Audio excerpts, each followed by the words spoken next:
Hi, I'm Alex. My family spent years calling me the failure, the disappointment, the one who'd never amount to anything. When Grandpa Tommy died 3 years ago, they laughed at my inheritance. Pocket change, my brother Marcus sneered. Maybe enough for a used car.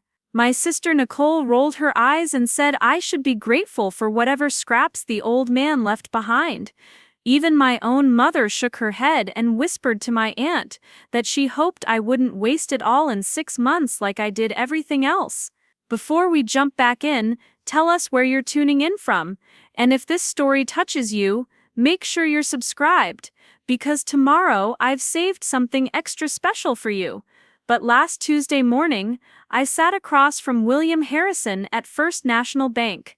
His fingers drummed against a thick manila folder as he cleared his throat.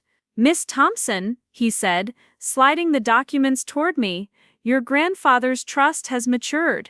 The total value is $60 million. The room went silent, except for the hum of fluorescent lights and the distant sound of traffic outside.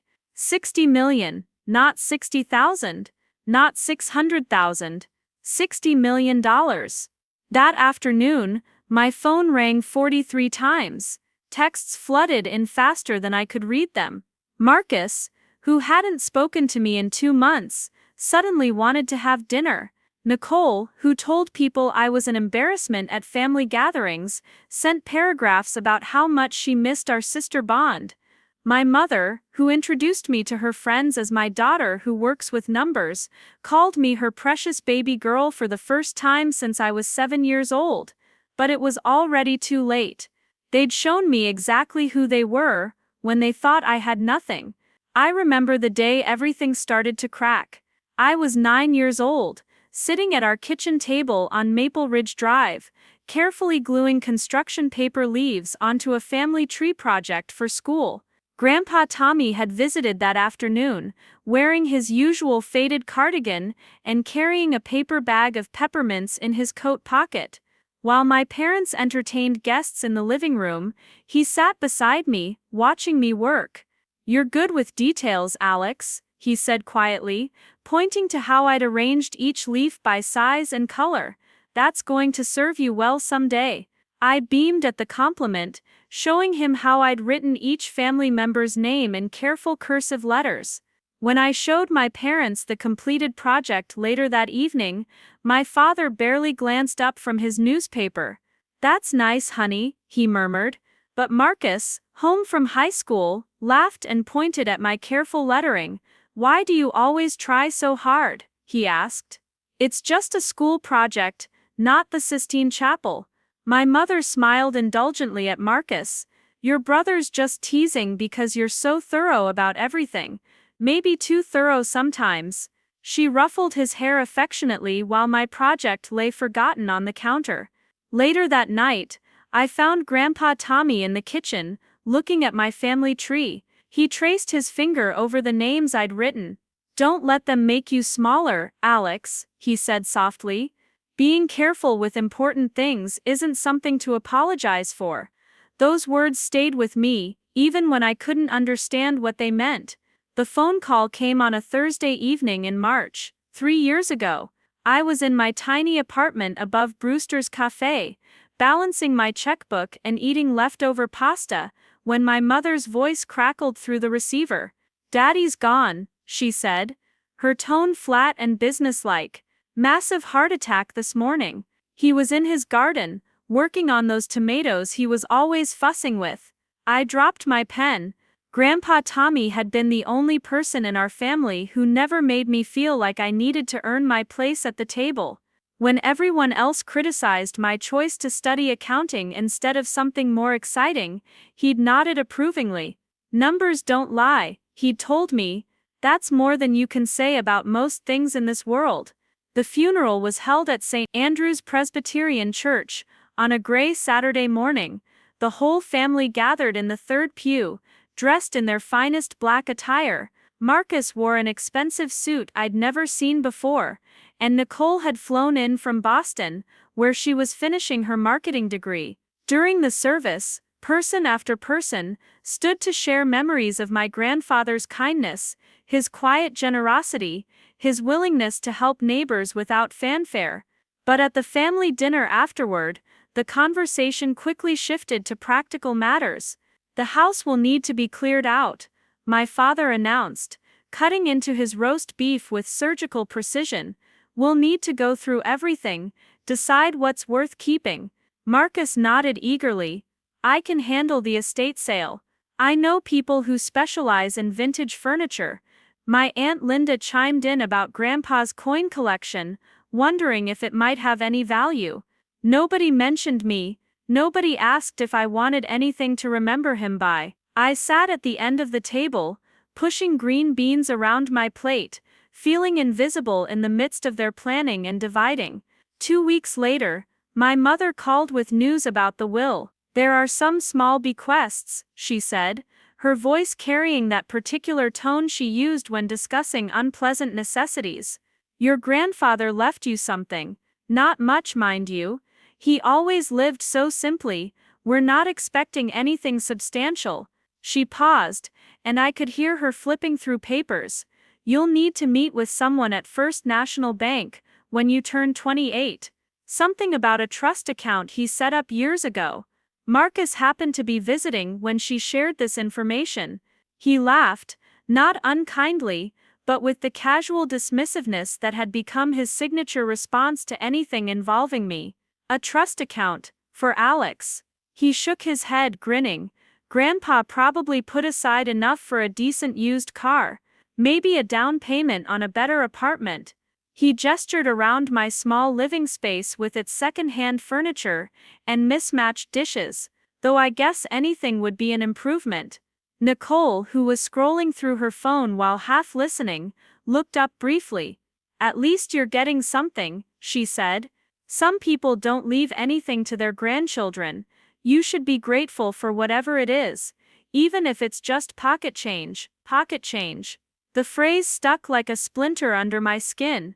My parents received the house on Lakewood Avenue, which they immediately listed for sale. Marcus inherited Grandpa's tools and workshop equipment, which he promptly sold to finance a kitchen renovation in his own home. Nicole received his collection of vintage books, most of which she donated to the library, after keeping a few first editions that looked valuable. Various cousins and relatives received small monetary gifts, family heirlooms, and personal items, and I was told to wait until my 28th birthday to learn about some mysterious trust that everyone assumed contained a token amount. The years that followed Grandpa's death weren't easy. I continued working at Morrison & Associates, a small accounting firm downtown, processing tax returns and maintaining bookkeeping records for local businesses. The work was steady but unglamorous, and it paid just enough to cover my rent, groceries, and student loan payments. While Marcus bought a larger house in the prestigious Hillcrest neighborhood, and Nicole landed a marketing job in Manhattan, I remained in my... Preparing and narrating this story took us a lot of time, so if you are enjoying it, subscribe to our channel. It means a lot to us. Now back to the story. One-bedroom apartment above the coffee shop, clipping coupons and shopping sales. At family gatherings, the contrast became increasingly obvious. Marcus would arrive in his latest car, wearing clothes that cost more than I made in a month. Nicole would regale everyone with stories about her exciting city life, her trendy restaurant discoveries, her weekend trips to the Hamptons with friends. My parents beamed with pride when discussing their successful children's accomplishments. When conversation turned to me, the tone shifted. "Alex is doing well," my mother would say with the forced brightness she reserved for discussing disappointing topics. "Still working with numbers, still living simply." The word simply always carried extra weight, as if my modest lifestyle was evidence of some fundamental character flaw. During one particularly memorable Christmas dinner, my Uncle David raised his wineglass in a toast. "To Patricia and Bob," he announced, "for raising such successful children, Marcus with his real estate empire, Nicole making her mark in the big city." He paused, glancing in my direction with what might have been pity. "And Alex, who's found her own way of contributing, as if my life was a charity case that deserved acknowledgement for trying. Marcus, emboldened by wine and the general mood of celebration, decided to elaborate.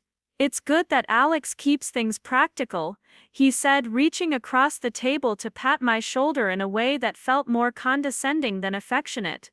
"Not everyone can handle pressure or take big risks. Some people are just meant for simpler things." Nicole nodded sagely. "There's nothing wrong with being the steady one," she added. "Every family needs someone who's content with less." The phrase echoed in my mind long after dinner ended, and everyone had moved to the living room for coffee and desserts. I excused myself early, claiming I had work to catch up on, and drove home through the quiet December streets. In my apartment, I sat by the window overlooking Main Street, watching holiday lights twinkle in shop windows, and wondered if my grandfather had ever felt this alone. The morning of my 28th birthday arrived gray and unremarkable. I woke up in my narrow bed, made coffee in my tiny kitchen, and checked my calendar. The appointment at First National Bank was scheduled for 10 o'clock.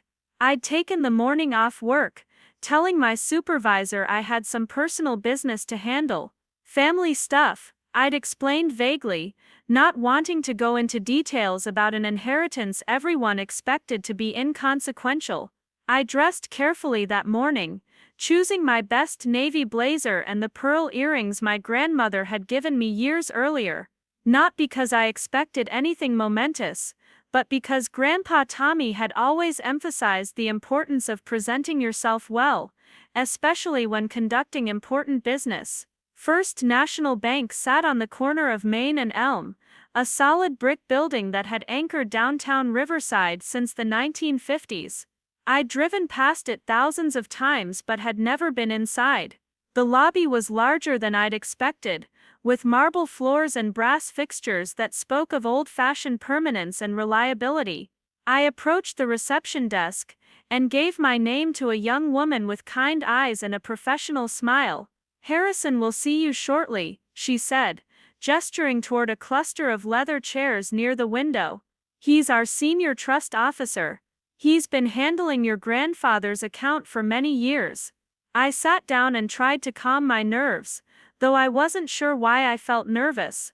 This was probably going to be a 5-minute meeting where someone handed me a check for a few $1,000s and wished me well. Maybe I'd finally be able to pay off my student loans. Maybe I could afford to move to a slightly larger apartment, one with a proper bedroom instead of an alcove.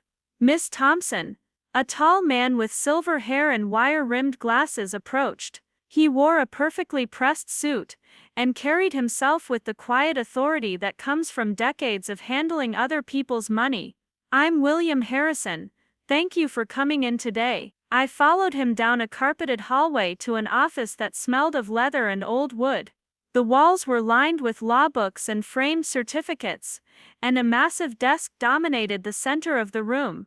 Harrison gestured for me to take a seat in one of the chairs facing his desk, then settled into his own chair with the practiced ease of someone who'd conducted thousands of similar meetings. "Before we begin," he said, pulling a thick manila folder from his desk drawer, "I want to say how much I respected your grandfather. Thomas Thompson was one of the most thoughtful and strategic clients I've ever worked with. He spent years planning this moment." I nodded politely, unsure how to respond. Mr. Harrison opened the folder and spread several documents across his desk. Even upside down, I could see official seals, legal language, and columns of numbers that made my accounting-trained brain automatically try to process the information. "Your grandfather established this trust 22 years ago," Mr. Harrison continued, "shortly after your birth. He was very specific about the timing of distribution. He wanted you to be old enough to handle the responsibility, but young enough to benefit from the opportunities it would provide." He paused, studying my face with the careful attention of someone accustomed to delivering surprising news. "Miss Thompson, your grandfather's manufacturing business was more successful than most people realized." After he sold it in 1998, he invested the proceeds very conservatively but very wisely. The trust has grown substantially over the years. I leaned forward slightly, my hands clasped in my lap. How much are we talking about, Mr. Harrison? He turned one of the documents toward me, pointing to a figure at the bottom of the page. At first, my eyes couldn't process what I was seeing. There were too many zeros. I blinked, refocused, counted again. $60 million, Mr. Harrison said quietly. As of this morning's market close, the trust is valued at just over $60 million. The words hit me like cold water. I stared at the number, trying to make sense of it. 60 million. Not 60,000. Not 600,000. $60 million. I'm sorry, I said, my voice barely above a whisper. Did you say 60 million? Mr. Harrison nodded. Your grandfather was very specific about maintaining privacy regarding the trust's value. He believed it was important for you to establish your own identity and work ethic before learning about your inheritance. He often said he didn't want you to grow up feeling entitled or lose your appreciation for earned accomplishment. I sat back in my chair, trying to process this information. My family had spent years treating me like the disappointing relative, the one who couldn't manage to achieve anything significant. My brother had called my inheritance pocket change. My sister had told me to be grateful for scraps. My parents had practically apologized to people for my modest lifestyle and unremarkable career. And all along, I had been the wealthiest person in the family by an astronomical margin. There are some conditions, Mr. Harrison continued, pulling out additional documents. Your grandfather wanted to ensure the money would be used thoughtfully. There's a provision requiring you to work with our financial advisory team for the first year. There are also some charitable giving requirements, though they're quite reasonable. 5% annually to causes of your choosing. He handed me a leather portfolio containing copies of all the trust documents. You don't have to make any immediate decisions about the money. It can remain invested exactly as it is for as long as you like. But you do have full access to the funds whenever you're ready. I held the portfolio in my hands, feeling its weight. 28 years of being treated like the family disappointment. 28 years of being told I should be grateful for less, content with modest ambitions, happy to contribute in small ways. And now this. Mr. Harrison, I said slowly, does anyone else know about the actual amount? He shook his head. Your grandfather was adamant about confidentiality. He said the only people who needed to know were you, me, and our legal team. He felt very strongly that this should be your choice about when and how to share the information. I thought about Marcus calling it pocket change, Nicole telling me to be grateful for scraps, my mother's forced brightness when explaining my simple lifestyle to her friends. I'd like to keep it that way for now, I said. Mr. Harrison smiled. Your grandfather thought you might say that. He left you a letter. He reached into the folder and pulled out a sealed envelope with my name written in Grandpa's familiar handwriting.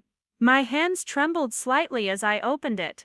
Inside was a single sheet of paper covered in his neat script.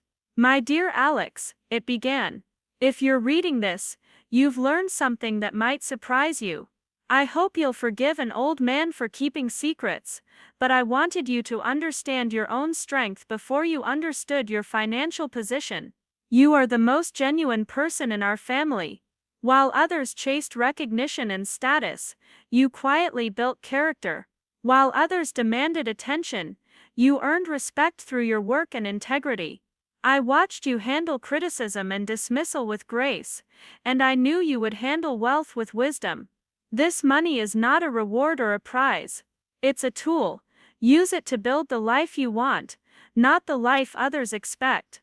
Use it to help people who need help, not people who simply want help. And remember that your worth was never measured by what you owned, but by who you are. Your grandmother used to say that still waters run deep. You've always been our still water, Alex. Now you get to decide how deep you want to run. Love always, Grandpa Tommy. I read the letter 3 times before carefully folding it and placing it back in the envelope. Mr. Harrison had been sitting quietly, allowing me time to process everything. What happens now? I asked. That's entirely up to you. He replied. You can access any amount at any time. You can leave everything invested and live off the interest. You can make changes to the investment strategy. You can donate it all to charity if you want. It's your decision. I stood up, still holding the leather portfolio. I think I need some time to think about this. Of course. Take all the time you need. I'll be here whenever you're ready to discuss options. I walked out of First National Bank in a daze. The morning sun seemed brighter, the air seemed clearer, and everything around me looked different. Not because the money had changed anything about the world, but because it had changed everything about my place in it. I sat in my car for 10 minutes before starting the engine, staring at the portfolio on my passenger seat. $60 million. My family thought I was the failure, and I had $60 million. My phone buzzed with a text from my mother. Hope your bank meeting went well today, sweetie. Don't spend it all in one place. She'd added a laughing emoji, as if the very idea of me having enough money to spend recklessly was hilarious. I drove home slowly, taking the long way through downtown Riverside. I passed Marcus's real estate office, where his photo smiled from the window above the slogan, "Making dreams come true." I passed the train station where Nicole caught the express to Manhattan every day. I passed all the familiar landmarks of a town where everyone thought they knew exactly who I was and what I was worth. Back in my apartment, I set the portfolio on my small dining table and made a cup of tea. Then I sat down and began to read through the documents, using my accounting background to understand the investment strategies, the growth patterns, and the incredible complexity my grandfather had built into this gift. The trust wasn't just money. It was a business education, a masterclass in long-term thinking, and a testament to the power of patience and discretion. Every document showed evidence of careful planning and deep consideration for my future. As I read, my phone started ringing. First my mother, then Nicole, then Marcus. I let them all go to voicemail. For the first time in years, I wasn't available to be the family's reliable disappointment. I had some thinking to do. That evening, I walked downstairs to Brewster's Cafe and ordered my usual coffee and muffin. The owner, Mrs. Chen, smiled warmly as she always did. How was your day, Alex? You look different somehow. Brighter. I smiled back. Just had some interesting news, Mrs. Chen. Nothing earth-shattering, but interesting. As I sat at my usual table by the window watching people walk past on Main Street, I thought about Grandpa Tommy's letter. Still waters run deep. For 28 years, I had been everyone's still water, calm and unremarkable on the surface while depths they couldn't imagine churned beneath. Now I had to decide what to do with those depths. And for the first time in my adult life, I realized I had the power to make that decision entirely on my own terms. The next morning brought clarity in ways I hadn't expected. I woke up at 5:30, an hour earlier than usual, and instead of feeling groggy, I felt alert and focused. The leather portfolio sat exactly where I'd left it on my dining table, but everything else in my small apartment seemed different somehow. The second-hand furniture looked shabby rather than charming. The cramped kitchen felt suffocating instead of cozy. The single window that I'd always appreciated for its view of Main Street now seemed inadequate for someone who could afford any view in the world. I made coffee using my ancient drip machine, and sat down with the trust documents again. In the clear morning light, the numbers felt more real. $60 million wasn't just an abstract concept anymore. It was my reality. I pulled out a legal pad and started making calculations the way I'd been trained to do at work. If I invested conservatively and lived off the interest alone, I could have an annual income of over $2 million without ever touching the principal. If I wanted to be more aggressive, I could potentially double that. $2 million a year. My current salary at Morrison and Associates was $38,000. I thought about my coworkers arriving at the office in a few hours, settling into their cubicles, preparing for another day of processing tax returns and reconciling bank statements. Yesterday, I'd been one of them. Today I could buy the entire building where we worked, and still have enough left over to retire everyone in the office. The thought should have been exhilarating, but instead it felt isolating. I was no longer the person I'd been yesterday, but I couldn't yet figure out who I was supposed to become. My phone rang at 7:15. My mother's name appeared on the screen, and I felt a familiar tightening in my chest. Before yesterday, her calls were routine interruptions that I answered out of obligation. Now they felt different. She was calling the person she thought I was, not the person I actually was. "Good morning, Mom," I said, trying to sound normal. "Oh, good, you're awake," she replied in her brisk morning voice. "I wanted to catch you before you left for work. How did your appointment go yesterday? Was it what we expected?" The question hung in the air between us. What we expected? A few $1,000s. Pocket change. Something to be grateful for even though it wasn't much. "It was interesting," I said carefully. "More complicated than I thought it would be." "Complicated how? Please tell me your grandfather didn't leave you with some sort of debt or legal problem. That would be just like him to create confusion even after death." I paused, staring at the trust documents spread across my table. The criticism of Grandpa Tommy stung in a way it never had before. She was talking about a man who'd quietly built a fortune and left it to me with more thought and care than my family had shown me in 28 years. No debt, Mom. No legal problems. Just some paperwork to sort through. Well, that's a relief. I was worried he might have left you with more trouble than benefit. You know how he was with his finances. Always so secretive about everything. We never could get a straight answer about what he actually had. She paused and I could hear her moving around her kitchen, probably preparing breakfast for my father. "So how much are we talking about?" "Enough to pay off your student loans." The question was casual, almost throwaway, but it carried the weight of every assumption she'd ever made about my worth and my place in the family hierarchy. I could answer honestly and watch her world shift on its axis. Or I could continue letting her believe what she'd always believed. "I'm still working through the details," I said. "There are some investment accounts that need to be evaluated." "Investment accounts?" Her tone sharpened with interest. "That sounds more promising than I expected. Maybe it's more than we thought. Even 10 or 20,000 would be a nice surprise for you." 10 or 20,000. I almost laughed, but caught myself. "Maybe," I said. "Well, don't get your hopes up too high," she continued. "Your grandfather lived in that same house for 40 years, and drove the same car for 15. He shopped at discount stores and clipped coupons like he was poor. Whatever he saved probably wasn't much by today's standards." After we hung up, I sat in my kitchen thinking about the conversation. My mother had no idea that she'd just described someone who'd accumulated $60 million through exactly those habits. Grandpa Tommy hadn't lived modestly because he was poor. He'd lived modestly because he understood the difference between having money and needing to display it. I called Morrison and Associates and told them I was taking a personal day. Then I got dressed and drove to the empty house on Lakewood Avenue. My parents had listed Grandpa's house for sale immediately after the funeral, but the market had been slow and they'd only recently found a buyer. The closing was scheduled for next week, which meant I had just a few days to look through whatever remained before it passed into strangers' hands forever.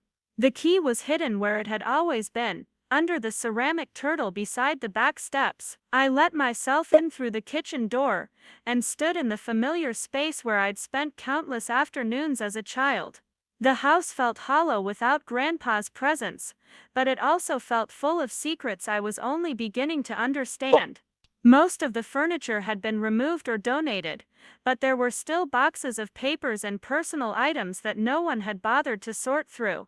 I found them in his home office, a small room off the main hallway that had always been his private sanctuary. The desk was an old wooden piece that had belonged to his father, and the filing cabinets were dented metal models that looked like they'd been purchased sometime in the 1970s. I started with the desk drawers, pulling out folders of correspondence, business records, and personal documents. Some of it was mundane, the ordinary paperwork of a long life lived carefully, but other documents told a different story entirely. There were letters from investment advisors dating back decades, discussing portfolio strategies and market projections. There were business contracts and sale agreements from when he'd sold his manufacturing company, revealing transaction amounts that made my head spin. There were charitable giving records showing donations to local organizations that totaled hundreds of thousands of dollars over the years, all made anonymously. In the bottom drawer of the filing cabinet, I found a folder labeled Family in his careful handwriting. Inside were newspaper clippings about Marcus's real estate deals, printouts of Nicole's social media posts from college, and copies of report cards and school awards that I'd forgotten I'd ever received. There were photos of family gatherings, holiday celebrations, and birthday parties spanning decades. At the bottom of the folder was a letter addressed to me, dated just 6 months before he died. My dear Alex, it began. I'm writing this because I want you to understand some things that I may not have the chance to explain in person. I've been watching our family dynamics for many years, and I've seen how they treat you. I've seen how they dismiss your accomplishments and take your kindness for granted. I've heard the comments they make when they think I'm not listening. You remind me so much of your grandmother, my beloved Ruth. She had the same quiet strength, the same integrity, the same ability to see what really mattered. The family never fully appreciated her either. They thought she was too simple, too content with ordinary things. They didn't understand that she was actually the strongest person in any room.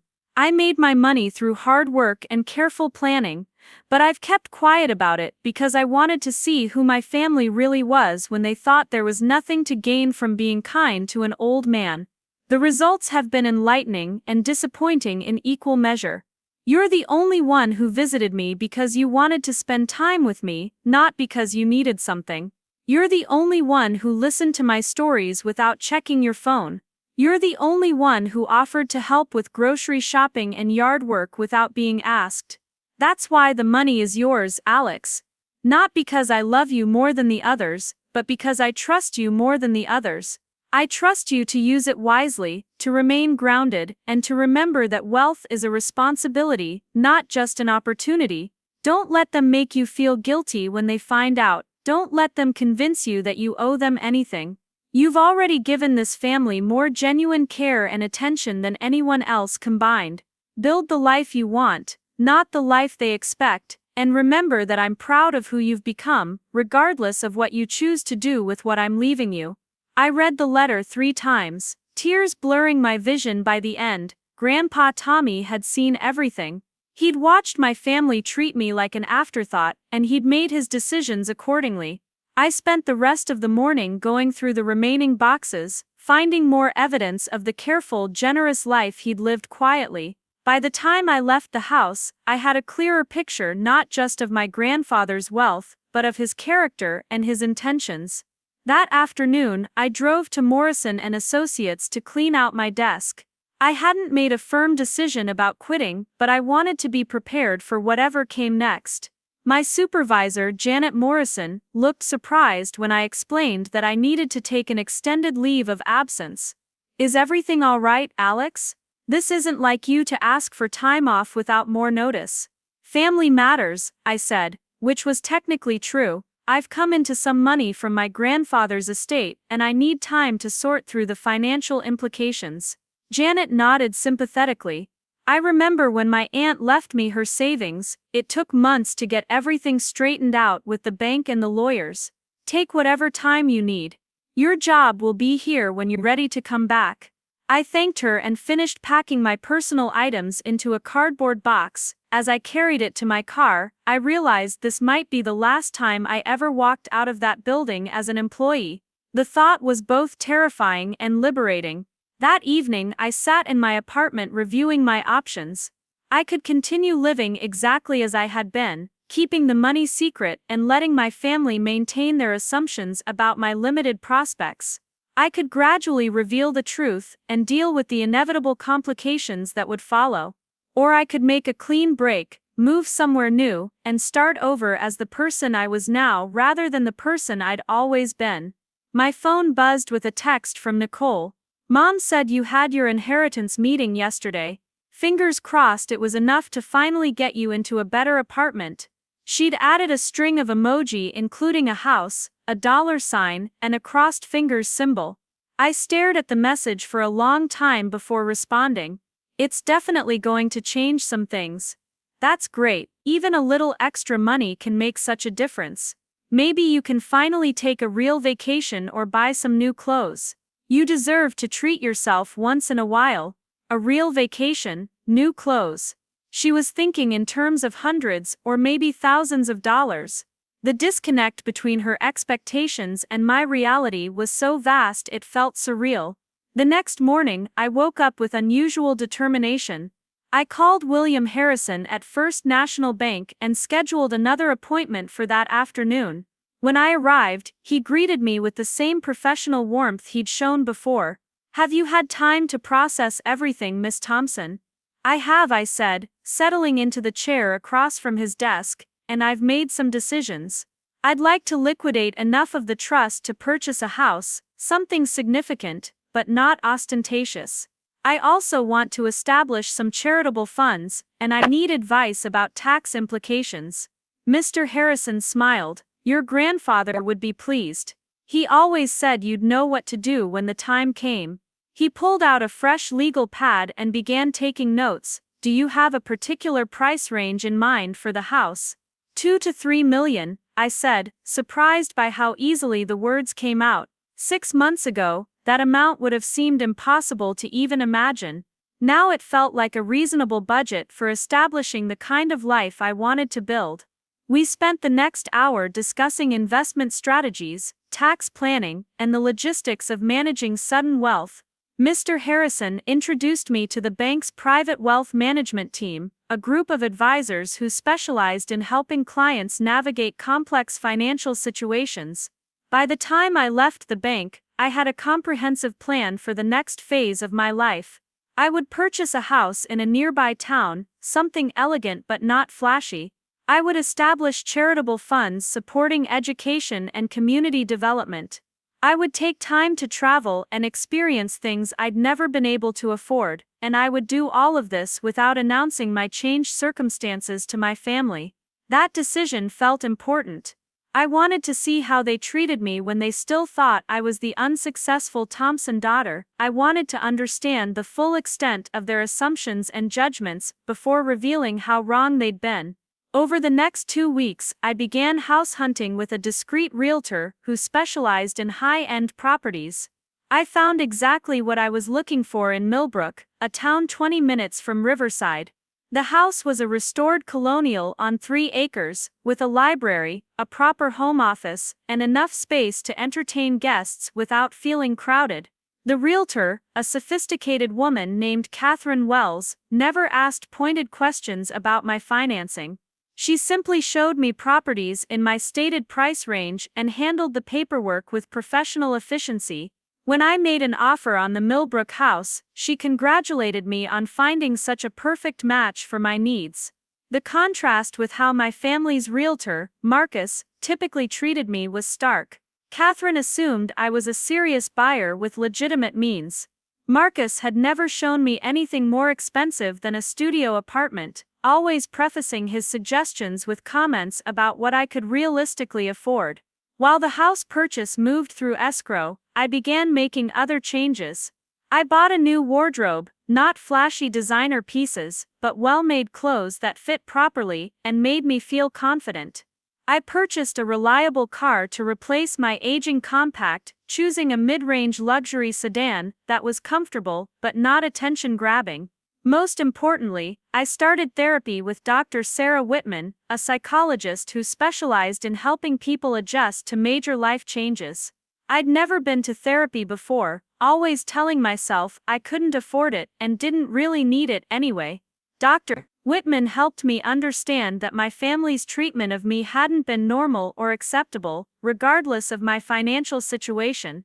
She helped me see patterns of emotional manipulation and conditional love that I'd internalized as normal family dynamics. Healthy families don't require you to prove your worth through what you can provide, she explained during one of our early sessions. Love shouldn't be conditional on usefulness or success as defined by others. These conversations were difficult but necessary. For years, I'd accepted my family's narrative that I was the disappointing daughter who should be grateful for whatever scraps of attention and affection they offered. Now I was beginning to understand that their treatment said more about them than it did about me. 3 weeks after my initial bank meeting, my new life was taking shape. The house purchase had been finalized, and I'd begun the process of moving my belongings to Millbrook. I'd also started making anonymous donations to local charities, fulfilling the giving requirements of Grandpa's trust while supporting causes that mattered to me. But I hadn't told my family about any of these changes. As far as they knew, I was still living above Brewster's Cafe, still working at Morrison and Associates, still the same unremarkable daughter and sister I'd always been. That changed on a Tuesday evening when Nicole called with unexpected news. "Alex, you'll never guess what happened," she said, her voice bubbling with excitement. "I got offered a job in Los Angeles. It's with a major marketing firm, and the salary is incredible. But here's the thing, I need to move fast, like within 2 weeks." "Congratulations," I said. "That sounds like an amazing opportunity." "It is, but I have a problem. The moving expenses are going to be huge, and I need to put down deposits on an apartment before I even get there. I've talked to Mom and Dad, but they can't help much right now. Marcus is tied up in some big real estate deal." I could hear where this conversation was headed. "What do you need, Nicole? I was wondering if you could loan me some money. I know you just got that inheritance from Grandpa, and I thought maybe you could spare a few thousand. I'll pay you back as soon as I get settled and start earning that new salary." A few thousand, she was asking me to loan her money from what she assumed was my modest inheritance, while I was sitting in my new $3 million house. "How much do you need?" I asked. "Maybe 5,000. I know that's probably a big chunk of whatever Grandpa left you, but this job could change my whole career trajectory. And I promise I'll pay it back with interest." $5,000. I spent more than that on window treatments for my new house last week. "Let me think about it," I said. "Really? Oh my God, Alex, you're amazing. I know 5,000 is probably like half of what you inherited, but this opportunity is too good to pass up. You'd be literally saving my career." Half of what I inherited, she thought Grandpa had left me $10,000. After we hung up, I walked through my new house, thinking about Nicole's request. The library alone had cost more to furnish than she was asking to borrow. The wine cellar I'd had installed could have funded her entire move to Los Angeles. But what struck me wasn't the amount she'd requested, or even her assumptions about my modest inheritance. It was the way she'd asked, not as a sister reaching out to family for help, but as someone doing me a favor by giving me the opportunity to be useful. I realized this was a test, though Nicole didn't know it. How I responded to her request would set the tone for all future interactions with my family. I could continue enabling their assumptions and their casual dismissal of my worth, or I could begin establishing new boundaries. The next morning, I called Nicole back. "I've thought about your request," I said, "and I've decided I can't loan you the money." There was a long pause. "You can't, but Alex, this is my career we're talking about. This job could change everything for me." "I understand how important it is," I said calmly, "but I'm not in a position to help right now." "Not in a position? You just inherited money specifically for situations like this. What else are you going to spend it on?" You live in that tiny apartment and drive that old car. It's not like you have expensive tastes. Her words stung, but they also clarified something important. In Nicole's mind, I existed primarily as a resource to be tapped when needed. My own goals and plans were irrelevant because she couldn't imagine me having any that mattered. I have other plans for the money, I said. What plans? Alex, be reasonable. This is a once-in-a-lifetime opportunity for me, and you're talking about other plans like you're some kind of business mogul. Just loan me the $5,000, I'll pay you back. I'm sorry, Nicole, my answer is no. She hung up on me. Within an hour, my phone was ringing. First my mother, then Marcus, then my father. The family network had been activated, and I was being called to account for my selfishness. My mother was the most direct. Nicole told me about your conversation, she said, her voice tight with disapproval. I'm very disappointed in you, Alex. This is exactly the kind of opportunity your grandfather would have wanted you to use his money for, helping family. How do you know what Grandpa would have wanted? I asked, because I knew him for 60 years, and he always believed in helping family members when they needed it. He'd be ashamed to know you're hoarding that money instead of helping your sister pursue her dreams. Hoarding, she thought I was hoarding $10,000, while my sister's career hung in the balance. Maybe Nicole should ask Marcus for the money, I suggested. His real estate business has been very successful. Marcus has his own financial obligations. Besides, Nicole shouldn't have to ask him when you're sitting on money that you don't even need. Money I don't even need.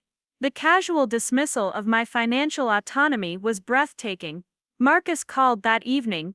Alex, what's this about you refusing to help Nicole? Mom said you're being stubborn about lending her some of your inheritance money. I have other plans for it, I repeated. What other plans? You don't exactly have a lavish lifestyle that requires a lot of capital. Look, I get that it feels good to finally have a little money of your own, but Nicole's opportunity is time sensitive. You can play with your inheritance money later. Play with my inheritance money? As if any financial goals I might have were inherently frivolous compared to Nicole's career ambitions. I'm not changing my mind, I said. Jesus, Alex, I never thought you'd be this petty. We all know you've always felt overlooked in this family, but taking it out on Nicole is pretty low. He hung up before I could respond. The family pressure campaign continued for 3 days. Text messages, voicemails, and calls from various relatives, explaining why I was being unreasonable and selfish. My Uncle David called to lecture me about family loyalty. My Aunt Linda sent a long text about how disappointed Grandpa would be in my behavior. Through it all, nobody asked me about my own plans or goals. Nobody wondered if I might have legitimate reasons for my decision. Nobody considered that I might understand something about money management that they didn't. On Thursday evening, I was sitting in my new library, reading by the fireplace, when my doorbell rang. I wasn't expecting anyone, and very few people knew my new address yet. When I looked through the window, I saw Marcus's car in my driveway. This was the moment I'd been unconsciously preparing for, since the day I learned about the trust. My family was about to discover that everything they thought they knew about me was wrong. I opened the door to find Marcus standing on my front porch, his expression shifting from irritation to confusion to something approaching shock as he took in the details around him. The stone columns flanking the entrance, the mahogany door with its brass hardware, the perfectly manicured landscaping visible in the glow of the exterior lighting. His mouth opened slightly, then closed, as he struggled to process what he was seeing. Alex, he said finally, his voice carrying a note of uncertainty I'd never heard before. What is this place? It's my house, I replied calmly, not moving aside to let him in. What are you doing here, Marcus? He looked past me into the foyer, where warm light spilled across marble floors and illuminated the curved staircase leading to the second floor. His eyes moved from the antique console table to the crystal chandelier to the oil painting I'd purchased from a local gallery just last week. Your house? He shook his head as if clearing water from his ears. Alex, this place has to be worth millions. There's no way you could afford something like this on your salary. You seem surprised, I said, surprised. I'm completely confused. How did you buy this house? Did you take out some kind of massive mortgage? Because I have to tell you, as someone in real estate, this looks like financial suicide for someone in your position. His automatic assumption that I must have made a terrible financial decision was revealing but not surprising. Even faced with evidence that contradicted everything he thought he knew about my circumstances, his first instinct was to assume I'd done something foolish. Would you like to come in? I asked, stepping back from the doorway. Marcus walked into my foyer like he was entering a museum, his head turning to take in every detail. The look on his face reminded me of tourists I'd seen at historic mansions, trying to reconcile the opulence with their expectations. Alex, what the hell is going on? He demanded. Last week you were telling Nicole you couldn't loan her $5,000, and now I find you living in something that looks like it belongs in Architectural Digest. None of this makes sense. I led him into the living room, where a fire was crackling in the marble fireplace, and classical music played softly through the built-in sound system. I gestured for him to take a seat on one of the leather sofas, but he remained standing, too agitated to sit down. The inheritance from Grandpa was larger than you expected, I said. Larger? Alex, this isn't larger, this is impossible. Grandpa lived like he was barely getting by on Social Security. He drove that ancient Toyota until it literally died in his driveway. He bought his clothes at discount stores and clipped coupons for groceries. How could he have left you enough money to buy a place like this? Marcus was pacing now, his real estate agent's eye automatically cataloging the expensive details around him. Crown molding, hardwood floors, coffered ceilings, built-in bookcases filled with leather-bound volumes, custom millwork, designer lighting fixtures, and artwork that clearly hadn't come from discount retailers. People aren't always what they appear to be, I said. But this doesn't make sense from a financial perspective, Marcus continued, as if working through a complex equation. Even if Grandpa had saved every penny for the last 20 years of his life, there's no way he could have accumulated enough to leave you this kind of money. The math doesn't work. I watched him struggle with the cognitive dissonance between his assumptions and the reality in front of him. For 32 years, Marcus had operated under the certainty that he was the most successful member of our generation in the Thompson family. He'd built his identity around being the achiever, the one who understood money and made smart financial decisions. Marcus, I said quietly, Grandpa left me $60 million. The words hit him like a physical blow. He actually staggered backward a step, his face going pale. For several seconds, he said nothing, just stared at me, as if I'd spoken in a foreign language. 60 million, he whispered finally. 60 million, I confirmed. He sank down onto the sofa, his hands gripping the leather arms. That's impossible. Grandpa was practically broke. He lived in that tiny house and drove that beat-up car. He never took vacations, never bought anything expensive. Where would $60 million come from? From his manufacturing business, I explained. He sold it in 1998 for much more than anyone realized, then invested the proceeds. The money grew over the years. Marcus shook his head repeatedly, as if he could dislodge this information and return to his previous understanding of reality. But why didn't he tell anyone? Why did he live like he had no money? Because he wanted to see who we really were, I said. He wanted to know how his family would treat him when they thought he couldn't do anything for them. The implication hung heavy in the air between us. Marcus had always been polite to Grandpa, but never particularly attentive. He'd visited on holidays and birthdays, but rarely made time for casual conversations or spontaneous visits. When Grandpa had asked for help with yard work or small home repairs, Marcus was usually too busy with his real estate deals. So he left everything to you? Marcus asked, his voice hollow. Not everything. There were some smaller bequests to other family members. But the bulk of the estate, yes. Marcus stood up abruptly and walked to the window overlooking my gardens. The outdoor lighting illuminated the professionally designed landscape, with its mature trees, stone pathways, and ornamental fountain that I'd had installed just last week. I can't believe this, he muttered. All these years, we thought you were the family screw-up.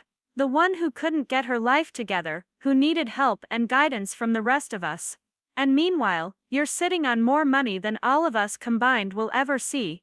I wasn't sitting on it, I corrected. I didn't know about it until 3 weeks ago. He turned back to face me, his expression shifting from shock to something darker. 3 weeks ago. You've known about this for 3 weeks and didn't tell us. I needed time to process it. Time to process it. Alex, this affects the whole family. Do you have any idea what this means? Do you understand the opportunities, the security, the possibilities this opens up for all of us? There it was, not happiness for my good fortune, not excitement about my newfound financial freedom, but immediate calculations about what this meant for him. This doesn't affect the whole family, Marcus, this affects me. His face flushed red. Of course it affects the whole family. Family money is family money. Grandpa might have put your name on the paperwork, but he meant for this to benefit all of us. That's how families work. I felt something cold settle in my chest. Is that what you think, that this money belongs to everyone? I think Grandpa made a mistake, Marcus said bluntly. I think he chose you because he felt sorry for you, not because you were the right person to handle this kind of responsibility. And I think you have an obligation to share it appropriately. The words stung, but they also clarified everything I needed to know about how this conversation would go. Even faced with proof that Grandpa had intentionally chosen me, Marcus couldn't accept that the decision had been deliberate and well considered. Share it appropriately, I repeated. What does that mean exactly? It means recognizing that you didn't earn this money. It means acknowledging that you're not qualified to manage this kind of wealth. It means being smart enough to let people who understand finances help you make decisions about how to use it. People who understand finances. People like him. And who would those people be? I asked. Me, for starters. I work in real estate and investment. I understand markets and property values and financial planning. Dad has experience with business management. Nicole has connections in marketing and could help with investment opportunities on the West Coast. He was already dividing up my inheritance in his mind, assigning roles and responsibilities to family members who had spent years dismissing my judgment and intelligence. What role would I play in managing my own money? I asked. Marcus paused, seeming to realize he'd painted himself into a corner. You'd be involved in all the major decisions, obviously. But you'd have advisors, people who know what they're doing. I already have advisors, I said. The bank has a private wealth management team. I've been working with them for weeks. Bank advisors? Marcus scoffed. Alex, those people don't know you. They don't care about your family or your long-term interests, they just want to collect their fees. You need people who have your best interests at heart, and you think that's you. I think that's your family. I think Grandpa intended for this money to lift all of us up, not just you. I think he'd be horrified to know you're living in this mansion, while Nicole is struggling to afford her move to Los Angeles, and Mom and Dad are worried about retirement savings. The guilt manipulation was so transparent, it was almost insulting. Marcus was trying to rewrite history, turning Grandpa's carefully considered decision into some kind of administrative error that needed to be corrected by more qualified family members. Marcus, I said carefully, what would you do with this money if you were in my position? His eyes lit up with enthusiasm. First I'd pay off everyone's debts, Mom and Dad's mortgage, Nicole's student loans, my business loan, for the office expansion, then I'd set up investment accounts for everyone, make sure the whole family was financially secure. After that, we could look at business opportunities, maybe start a family real estate development company. With this kind of capital, we could really build something significant. We could build something. Even in his fantasy scenarios, I was relegated to the role of financier, while others made the important decisions. And what would I do in this family business? I asked. You'd be the financial officer, obviously. You're good with numbers and bookkeeping. You could handle the accounting side, while I managed the actual real estate deals and development projects. I would go from being a bookkeeper at a small firm to being a bookkeeper for my brother's expanded business empire, funded entirely by my money, but controlled entirely by him. That's generous of you to offer me a job managing my own inheritance, I said. Marcus missed the sarcasm entirely. I knew you'd see the potential once you thought about it rationally. This could change everything for our family, Alex. We could be major players in regional development, maybe even statewide. With the right investments and partnerships, this 60 million could become much more. And what if I don't want to start a family business? I asked. Then what do you want to do? Live alone in this big house and collect interest payments? That's not a life, Alex. That's just existing.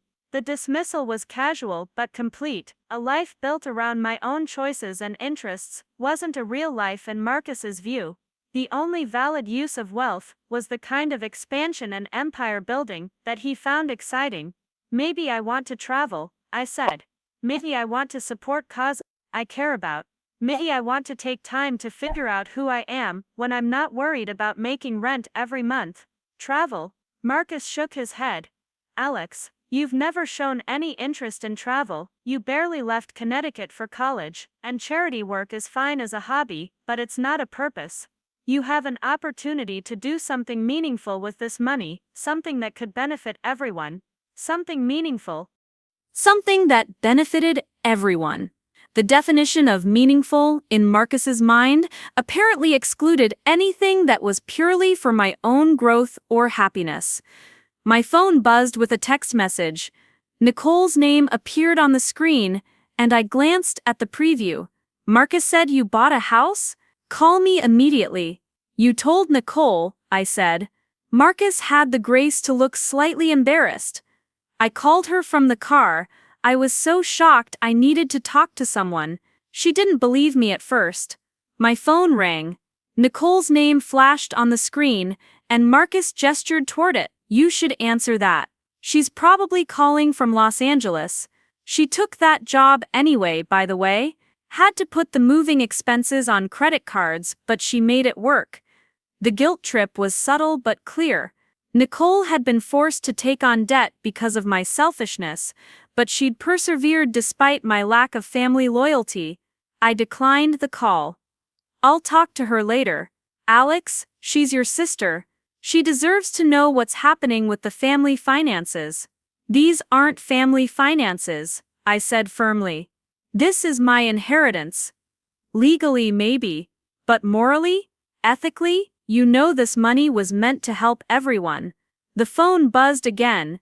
This time it was my mother calling, then my father, then Nicole again. Word was spreading through the family network with the speed of wildfire. You have to talk to them eventually.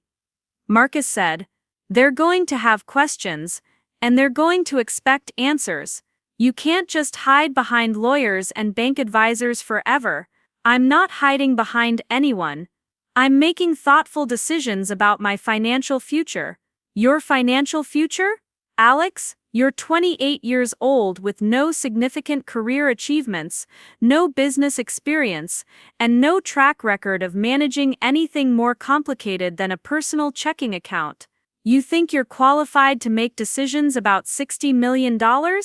The attack on my competence was so automatic, so casual, that I realized this was how Marcus truly saw me. Not just as the less successful sibling, but as someone fundamentally unqualified for the kind of life I was now living. What qualifications would I need? I asked. Business experience, investment knowledge, understanding of markets and risk management, connections in the financial world, a proven track record of making smart decisions under pressure. And you have all of those things. I have more of them than you do, he said without hesitation. I've built a successful real estate business from scratch. I understand property values and market cycles. I've negotiated million-dollar deals and managed complex transactions. I know how to evaluate opportunities and assess risks. It was true that Marcus had built a successful business, but his success was measured in hundreds of thousands of dollars, not tens of millions. He was extrapolating from his experience, selling houses to expertise in managing inherited wealth, a leap that might not be as logical as he assumed. The bank's wealth management team seems to think I can learn what I need to know, I said. Bank advisors tell all their clients what they want to hear. It's called customer service. But at the end of the day, they're managing your money to benefit themselves, not you. They'll take their fees whether your investments succeed or fail. And you wouldn't. Marcus looked genuinely offended. I'm your brother, Alex. Everything I do would be for the benefit of our family. I don't have any ulterior motives here. The lack of self-awareness was breathtaking. He'd spent the last hour explaining exactly how my inheritance could fund his business expansion dreams, but somehow convinced himself that his motives were purely altruistic. My phone buzzed with another text, this time from my mother. Marcus told us about the house. We need to have a family meeting immediately. This affects everyone. This affects everyone. The phrase was becoming a refrain, the family's automatic response to any significant change in my circumstances. They want a family meeting, I told Marcus. That's exactly what we need. Everyone together, all the cards on the table, honest conversation about how to handle this situation responsibly. This situation, I repeated, is that what my inheritance is? A situation that needs to be handled. It's an unexpected windfall that requires careful planning and family input. Yes, that's exactly what it is. I walked to the window and looked out at my garden, where the fountain continued its gentle circulation, and the landscape lighting created pools of warmth in the darkness. 3 weeks ago, this view hadn't existed in my life. 3 weeks ago, I'd been the family member who needed to be handled, managed, guided toward better decisions. Now I had the resources to build any life I wanted, and my family's immediate response was to treat those resources as a collective asset that required their management and oversight. When do they want this meeting? I asked. Tomorrow night. Mom suggested having it at the family house, but I told her that might not be appropriate given your new circumstances. Marcus gestured around my living room. Maybe we should meet here. This is certainly big enough to accommodate everyone. The idea of hosting a family intervention in my own home felt surreal, but I realized it might be useful to have this conversation on my own territory, surrounded by visible evidence of my changed circumstances. Fine, I said. Tomorrow at 7. Marcus smiled with the satisfaction of someone who'd successfully negotiated a favorable outcome. I think you'll find that once everyone has a chance to process this news and discuss options rationally, we can come up with a plan that works for everyone. After he left, I sat in my library with a glass of wine, thinking about the conversation. Marcus had revealed more about family dynamics in one evening than months of therapy had uncovered. His automatic assumption that my money should become family money, his casual dismissal of my decision-making capabilities, his immediate pivot to how the inheritance could benefit his own goals. But what struck me most was his complete inability to consider that Grandpa's choice might have been intentional and well-reasoned. Even when I'd explained the reasoning behind the inheritance, Marcus had dismissed it as a mistake that needed to be corrected by more qualified family members. Tomorrow's family meeting would be interesting. For the first time in my adult life, I would be entering a family discussion from a position of strength, rather than defense. I had resources they wanted, information they needed, and power they hadn't expected me to possess. The question was how I would choose to use that power, and whether my family would be capable of treating me as an equal participant in the conversation, rather than someone who needed to be managed and guided toward their preferred outcomes. I suspected I already knew the answer to that question, but I owed it to myself and to them to find out for certain. The family meeting was scheduled for 7 o'clock, but my mother arrived at 6:15 with a casserole dish, and the kind of determined expression she wore when preparing for battle. I watched from my library window as she parked her sedan in my circular driveway, then sat in the car for several minutes, staring up at my house with the same bewildered expression Marcus had worn the night before. When I opened the front door, she brushed past me with barely a greeting, her eyes scanning the foyer with undisguised amazement. She set the casserole on my kitchen counter with more force than necessary, as if the elegant granite surface had personally offended her. "Well," she said finally, turning to face me with her arms crossed. "This is quite something." "Thank you," I replied neutrally. "I brought dinner," she announced, gesturing toward the casserole, "though I suppose you can afford to have meals catered now." The passive aggression was immediate and familiar. My mother had perfected the art of making generous gestures feel like accusations, and tonight she was performing at her highest level. "I appreciate you bringing food," I said. "Would you like a tour of the house? I suppose I should see what $60 million buys these days," she replied, her tone suggesting that the amount was either impossibly large or somehow inadequate. I led her through the main floor, watching her take inventory of every expensive detail: the custom millwork in the dining room, the marble counters in the kitchen, the built-in wine refrigerator, the home office with its mahogany desk and leather-bound law books. She said nothing, but I could practically hear her mental calculator tallying up the cost of each room. In the library, she paused in front of the fireplace, where family photos I'd recently framed were arranged on the mantel. Pictures of Grandpa Tommy, my parents, Marcus and Nicole, various cousins and relatives spanning decades of family gatherings. "It's interesting that you chose to display these," she said, picking up a photo from my college graduation. "Given how you've decided to handle your inheritance." "How have I decided to handle it?" She set the photo down with exaggerated care: "By keeping it secret from your family for 3 weeks. By refusing to help Nicole when she needed support. By living like royalty while the rest of us continue struggling with ordinary financial pressures."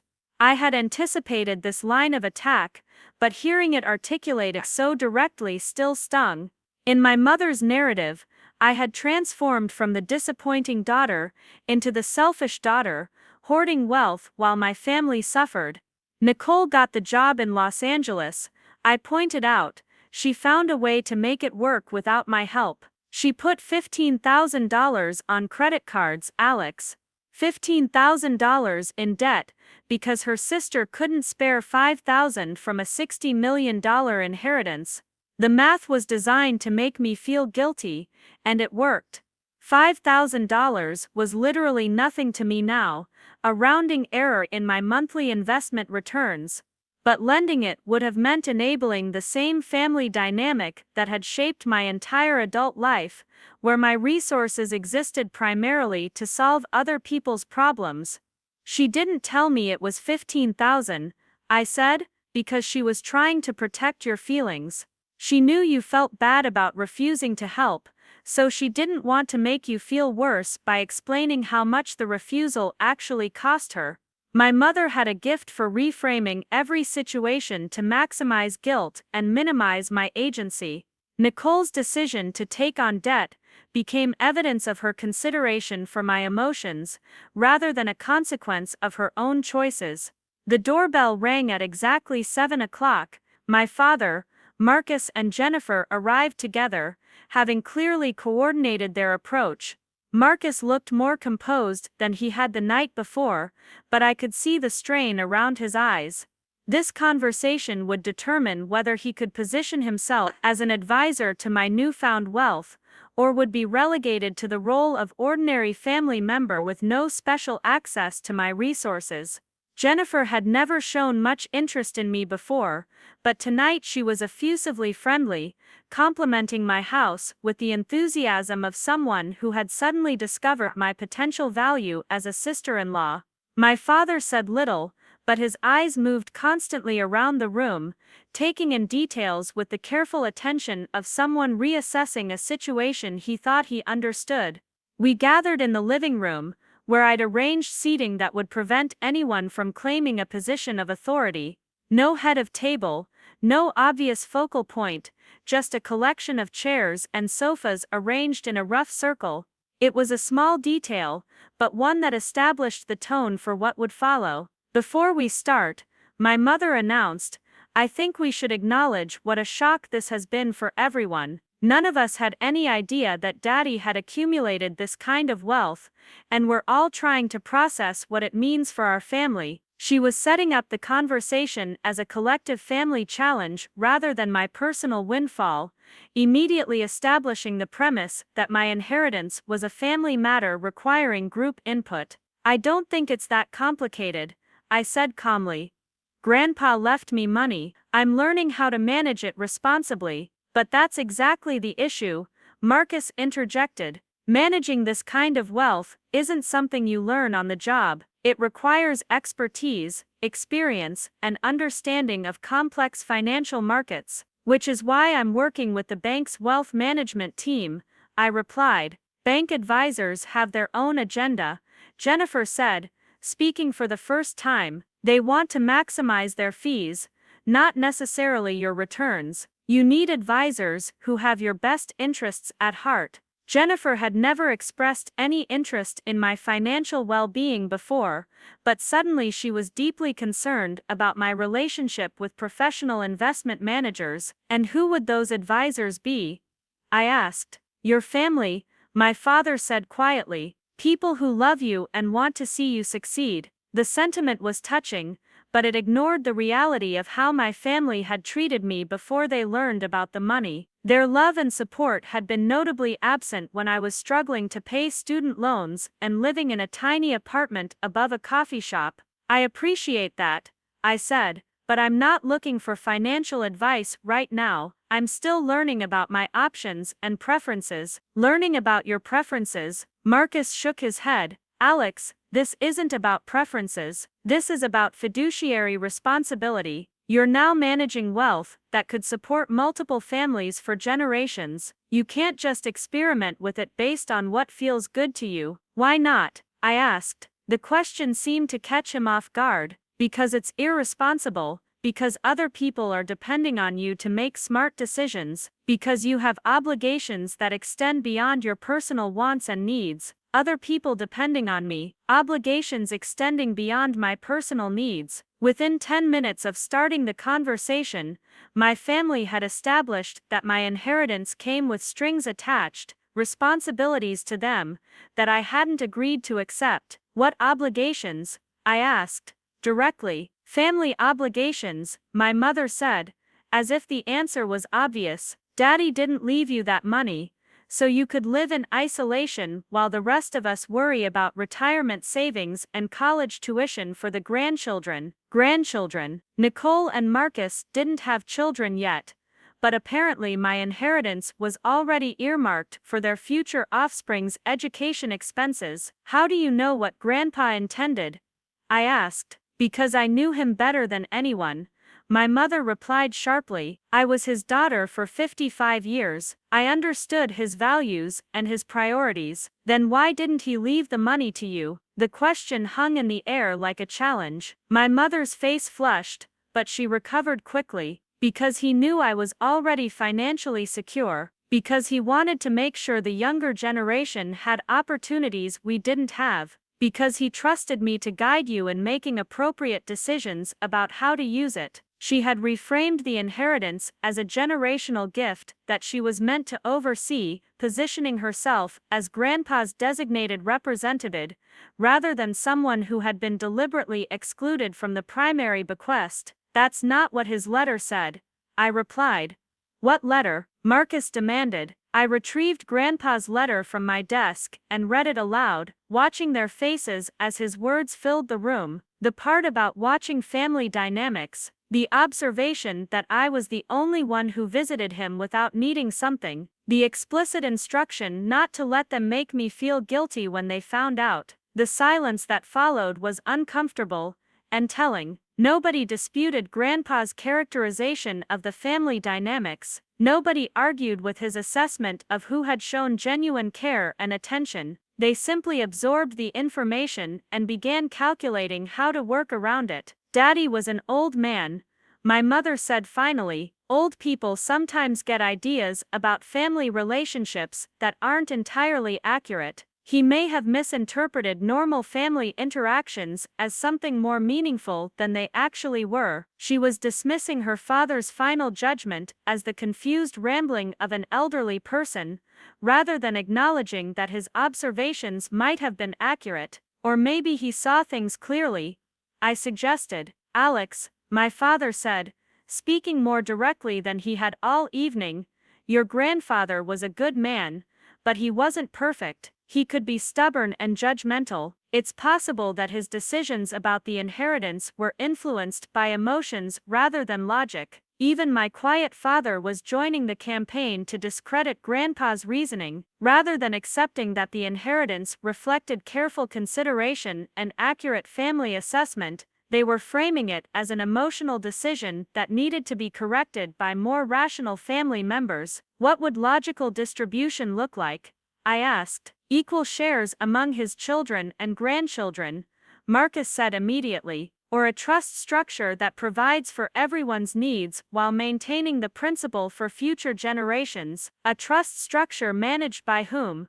By people with relevant experience, family members who understand finance and investment, people who can make objective decisions about distribution and growth strategies, people like Marcus. The conversation had come full circle to his original premise that my inheritance should be managed by more qualified family members, with me serving in some kind of junior advisory role. I'm not interested in restructuring the inheritance, I said clearly. You're not interested, or you're afraid? Jennifer asked. Because there's a difference between making an informed decision and avoiding a difficult conversation. The psychological pressure was subtle but persistent. Rather than accepting my decision, Jennifer was suggesting that my refusal to share the money stemmed from fear rather than legitimate preference. I'm not afraid, I said. I simply disagree with your premise that this money belongs to anyone other than me. It's not about belonging,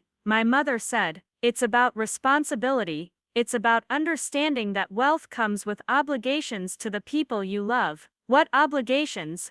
The obligation to share opportunities, the obligation to lift up your family, the obligation to use your advantages to help the people who helped you become who you are. The framing was clever and manipulative. My family was redefining selflessness as sharing my inheritance, while defining any desire to maintain independent control as selfishness. How did you help me become who I am?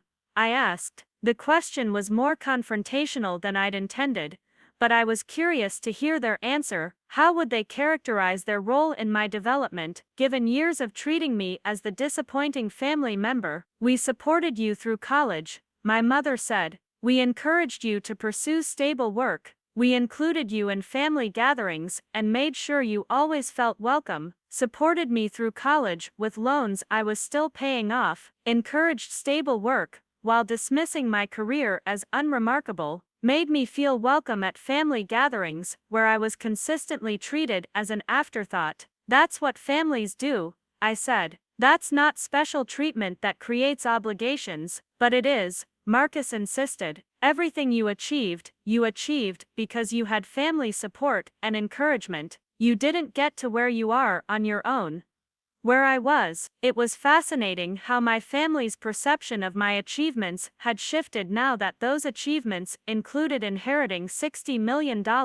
Yesterday, I had accomplished nothing noteworthy. Today, I was being credited with significant success that had been enabled by their support. Where did I get to, Marcus? What did I achieve that required your support and encouragement? He realized he'd painted himself into a corner. For years, he'd treated my life as evidence of failure to launch, disappointment, lack of ambition. Now he needed to reframe those same circumstances as achievements that justified his claim to shared benefits from my inheritance. You built character, he said finally. You developed the kind of integrity and work ethic that Grandpa valued. That didn't happen by accident. Character and integrity that he'd never acknowledged before.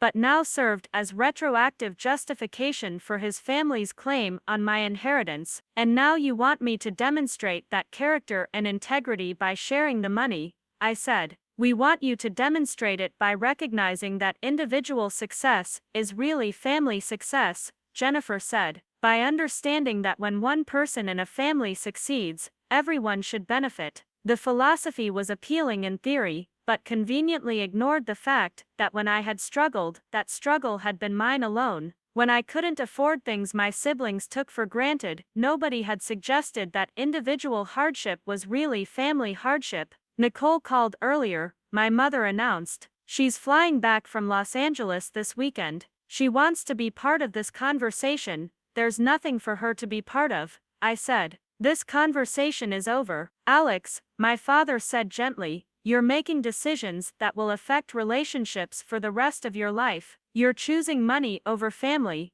I'm choosing boundaries over manipulation. The words came out harsher than I'd intended, but they were accurate. This entire conversation was an attempt to manipulate me into believing that my inheritance belonged to the family collectively, and that any desire to maintain independent control was evidence of selfishness or character failure. Manipulation. My mother's voice rose with indignation. We're your family, Alex. We love you. We want what's best for you, what's best for me, or what's best for you. They're the same thing, Marcus said. That's what family means. What's good for one of us is good for all of us. Unless the one person struggling is me, I replied. Then individual problems remain individual problems. That's not fair, Jennifer protested. We've always been supportive of you. Supportive how? The question hung in the air, and nobody answered it, because they couldn't answer it without acknowledging that their support had been minimal, conditional, and consistently focused on managing their disappointment in my achievements rather than encouraging my growth. I think we should table this conversation, my father said finally. Everyone needs time to process and consider what's been said. These are big decisions that shouldn't be made in the heat of the moment. He was trying to de-escalate the situation, but his suggestion that I needed time to reconsider implied that my position was provisional, rather than final. There's nothing to reconsider, I said. This is my inheritance, and I'll manage it as I see fit. Alex, my mother said, her voice taking on the patient tone she used when explaining obvious concepts to slow learners. No one is suggesting that you don't have legal control over the money, but legal control and moral responsibility are different things. Moral responsibility, the final card in the emotional manipulation deck. I was legally entitled to keep my inheritance, but morally obligated to share it based on family relationships and expectations I'd never agreed to. My moral responsibility is to honor Grandpa's intentions, I said. He left the money to me because he trusted my judgment. Using it according to my own values and priorities is exactly what he wanted. His intentions were formed by incomplete information, Marcus argued. He didn't understand the full scope of family needs and opportunities. If he'd known about Nicole's career prospects, or my business expansion plan, the potential for strategic family investments, he might have structured things differently. Marcus was arguing that Grandpa's decision had been made in ignorance of information that would have led to different conclusions, but Grandpa hadn't been ignorant. He'd been observant, he'd seen exactly how his family operated, and he'd made his decisions accordingly. The conversation continued for another hour, but the fundamental positions never changed. My family wanted access to my inheritance, believing that family relationships created automatic entitlements to shared resources. I wanted to maintain independent control, believing that gifts came with the right to determine how they were used. By 9 o'clock, everyone was exhausted and frustrated. My parents left with disappointed expressions and promises to continue the conversation later. Marcus made one final attempt to position himself as a financial advisor, offering to help me evaluate investment opportunities and manage family expectations. Jennifer hugged me goodbye with artificial warmth and whispered that she hoped I'd reconsider some of the points they'd raised. After they left, I sat in my library with a glass of wine, reflecting on the evening. The conversation had clarified something important. My family's love and support had always been conditional on my willingness to accept their judgment about my life and priorities. Now that I had resources they wanted, that conditional love had become a tool for accessing those resources. I thought about Grandpa's letter and his prediction that they would try to make me feel guilty. He'd been right about that, just as he'd been right about their fundamental inability to see me as an independent person with valid judgment and legitimate interests. Over the next few weeks, the family pressure campaign intensified. Nicole returned from Los Angeles and called repeatedly, alternating between expressions of hurt and offers to help me plan charitable giving strategies. My parents invited me to dinner and spent the entire evening discussing family friends who had successfully managed inherited wealth through family partnerships and shared decision-making. Marcus sent me articles about the psychology of sudden wealth and the importance of maintaining family relationships during financial transitions. Even distant relatives began reaching out,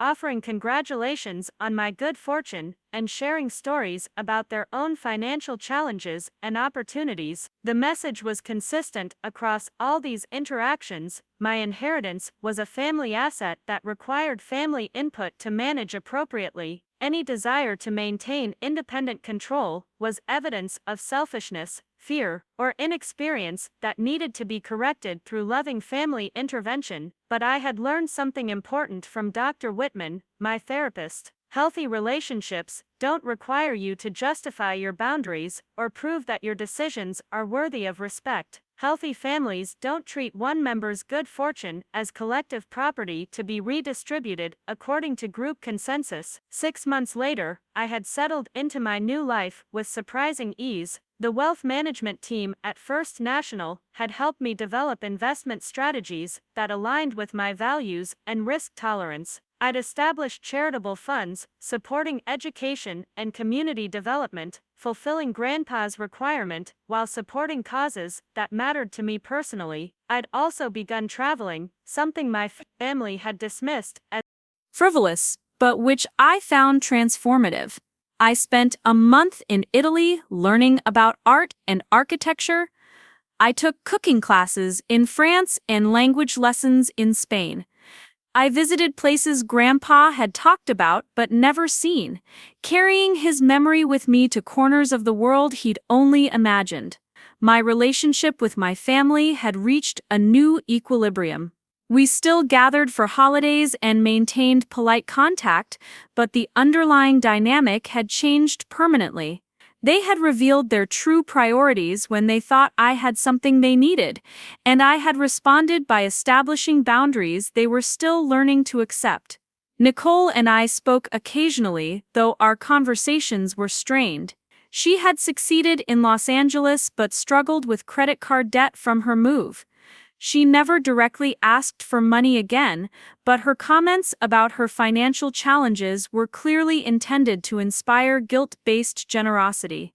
Marcus continued his real estate business with modest success, though he often mentioned opportunities that would benefit from additional capital investment. His offers to serve as my financial advisor had evolved into suggestions about joint business ventures that would leverage my wealth and his expertise. My parents maintained their disappointment in my decisions, though they expressed it more subtly now. They talked about other families who had handled inherited wealth more generously, about the importance of legacy and intergenerational wealth transfer, about the missed opportunities that came from individual rather than collective financial management. But their disappointment no longer controlled my decisions. I had learned to distinguish between their preferences and my obligations, between their desires and my responsibilities. Grandpa's gift had been more than money. It had been permission to build a life based on my own values rather than their expectations. A year after the inheritance, I received a letter from Harold Brennan, Grandpa's former business partner. He was in his late 70s now, living quietly in Florida, but he'd heard about my inheritance through mutual acquaintances. "Your grandfather was the wisest man I ever knew," he wrote. "He understood that character is tested not by how you handle failure, but by how you handle success." He watched your family for years, and he made his decision based on what he saw. Trust his judgment, even when others question it. The letter reminded me that Grandpa's decision hadn't been impulsive or emotional. It had been the considered judgment of someone who understood both wealth and family dynamics. He'd seen something in me that even I hadn't recognized at the time, a strength that would only become apparent when tested by success rather than failure. 3 years later, I was living a life I could never have imagined when I was balancing my checkbook in that tiny apartment above Brewster's Cafe. I'd purchased a small vineyard in California, not as an investment, but as a place to learn about agriculture and winemaking. I'd funded scholarships at my college and grants for small businesses in Riverside. I'd traveled to places that existed only in my dreams before the inheritance changed everything. Most importantly, I'd learned to trust my own judgment about what mattered and what didn't. My family's approval was less important than my own integrity. Their definition of success was less relevant than my own values. Their expectations about how I should use my resources were less significant than my own sense of responsibility and purpose. The inheritance had given me more than financial freedom, it had given me permission to become the person I was meant to be, rather than the person my family needed me to be. And that, I realized, had been Grandpa Tommy's intention all along. He'd seen the person I could become if I had the resources and confidence to make independent choices. He trusted me to handle not just the money, but the pressure that would come with it.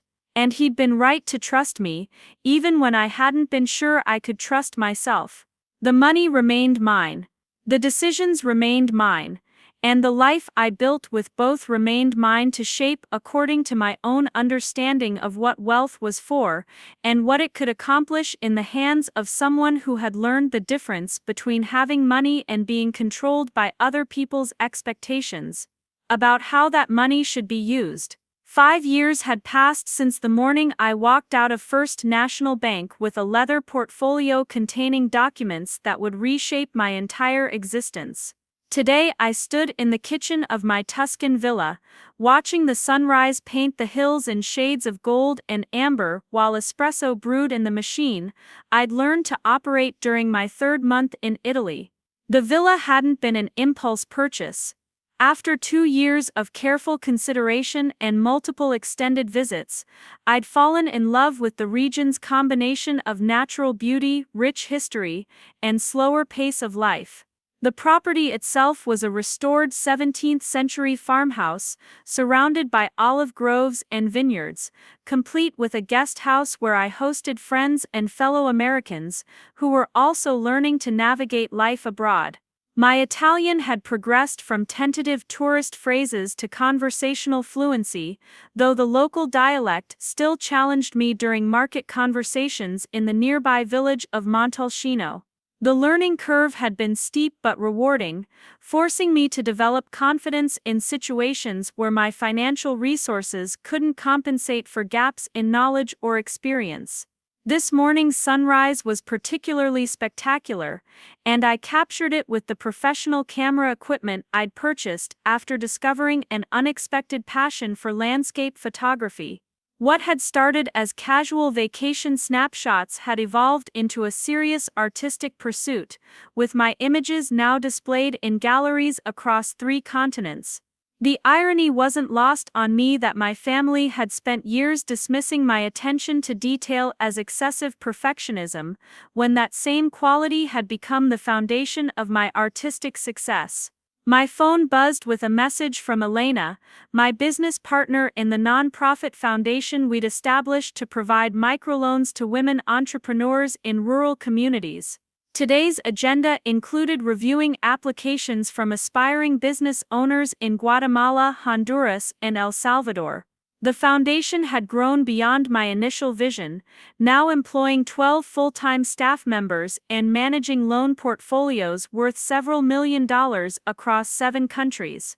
Elena had been a revelation, a former investment banker from Milan who'd left corporate finance to focus on social impact work. She possessed the financial expertise my family had insisted I lacked, but more importantly, she understood that wealth was a tool for creating opportunities rather than simply accumulating more wealth. Our partnership had taught me that surrounding yourself with the right advisors meant finding people who shared your values, not people who shared your DNA. The foundation's success had surprised even me. What began as a modest effort to fulfill Grandpa Tommy's charitable giving requirements had become a sophisticated operation with measurable impact on hundreds of families. Last month's quarterly report showed that 93% of our borrowers had successfully repaid their initial loans and expanded their businesses, creating employment opportunities in communities where such opportunities had been scarce. I poured my espresso and settled into the chair beside my office window, where morning light illuminated the desk where I managed both foundation business and my personal investments. The wealth management team at First National had done exactly what they'd promised, growing my inheritance through conservative but strategic investments, while providing detailed quarterly reports that kept me informed about market fluctuations and portfolio performance. The money had multiplied significantly over 5 years, reaching nearly $85 million despite my substantial spending on travel, property purchases, and charitable activities. The mathematics of compound interest meant that I could maintain my current lifestyle indefinitely, while continuing to increase both my giving and my principal balance. But the numbers on quarterly statements no longer dominated my thoughts the way they had in those first overwhelming months after the inheritance. I'd learned to think of wealth as background infrastructure, rather than foreground obsession, similar to how most people regarded reliable electricity or clean water. It was essential for the life I wanted to live, but not the reason for living that life. My laptop chimed with an email from Dr. Whitman, my therapist, who now conducted our sessions via video call from her office in Connecticut.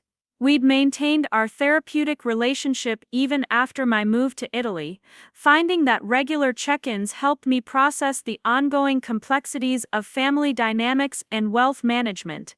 Today's session would focus on preparation for my upcoming trip to Connecticut, where I'd agreed to speak at my college's alumni weekend about entrepreneurship and social impact investing. The invitation had arrived 6 months ago, accompanied by effusive praise for my foundation's work and my success as a young philanthropist, making a difference in the world.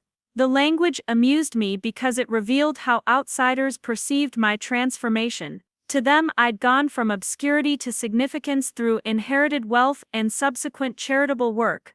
The narrative was tidy and inspirational, perfect for alumni magazine profiles and fundraising presentations. But the real transformation had been much more subtle and personal. I'd learned to trust my own judgment about what mattered and what didn't. I'd developed the confidence to make decisions based on my values rather than other people's expectations. Most importantly, I'd discovered that my worth as a person had never been connected to my bank balance, though it had taken acquiring a significant bank balance to fully understand that truth. The college visit would also provide an opportunity to see my family, though those interactions had evolved into carefully managed encounters with clear boundaries and limited expectations. We maintained polite contact through birthday cards, holiday greetings, and occasional phone calls, but the underlying dynamic had settled into a new equilibrium, based on mutual acceptance of our different priorities. Nicole had eventually succeeded in Los Angeles, building a marketing consultancy that specialized in social media campaigns for entertainment industry clients. Her business had grown steadily over the years, allowing her to pay off her credit card debt and purchase a condo in West Hollywood. She'd never again asked me directly for money, though her Christmas cards often included updates about exciting opportunities that required additional capital investment. Her approach to our relationship had shifted from expectation to aspiration. She no longer assumed I would support her ventures, but she continued to present them in ways that invited my interest and potential involvement. It was a more mature dynamic than our previous interactions, acknowledging my autonomy while maintaining hope for future collaboration. Marcus had expanded his real estate business beyond individual home sales into commercial property development, focusing on sustainable building practices and affordable housing initiatives. His work had earned recognition from environmental groups and city planning committees, suggesting that he'd found ways to align profit motives with social responsibility. His attitude toward my wealth management had evolved from criticism to grudging respect. He'd stopped offering unsolicited advice about investment strategies, though he occasionally forwarded articles about successful family business partnerships or innovative approaches to intergenerational wealth transfer. The messages felt more like sharing interesting information than attempting to influence my decisions. My parents had adjusted to their new role as family members who were financially comfortable but not wealthy, a position that required accepting their limitations while maintaining their dignity. They'd downsized to a smaller house in a retirement community, using proceeds from the sale of their larger property to supplement their pension income and cover healthcare expenses. Their disappointment in my choices had softened into resigned acceptance. They still believed I should have structured my inheritance differently, but they'd stopped trying to convince me to change course. Our conversations focused on neutral topics like my travels, their health, and shared memories of happier family times. The most significant change in family dynamics had come from an unexpected source. Last year, my cousin Tyler had inherited a modest sum from his grandmother and reached out to me for advice about managing sudden wealth.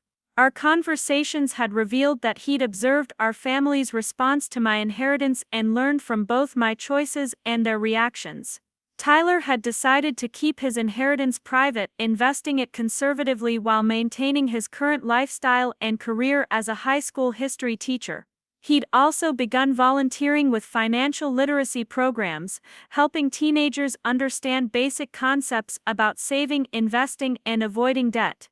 His approach validated something I'd suspected but couldn't prove, that my decision to maintain boundaries around my inheritance had created space for other family members to develop healthier relationships with money and success. By refusing to become the family's financial solution, I'd forced everyone to take responsibility for their own choices and outcomes. This morning's email also included a message from Catherine Wells, the realtor who'd helped me purchase my first house in Millbrook. She'd become a friend over the years, someone who understood both the practical aspects of wealth management and the emotional complexities of sudden financial change.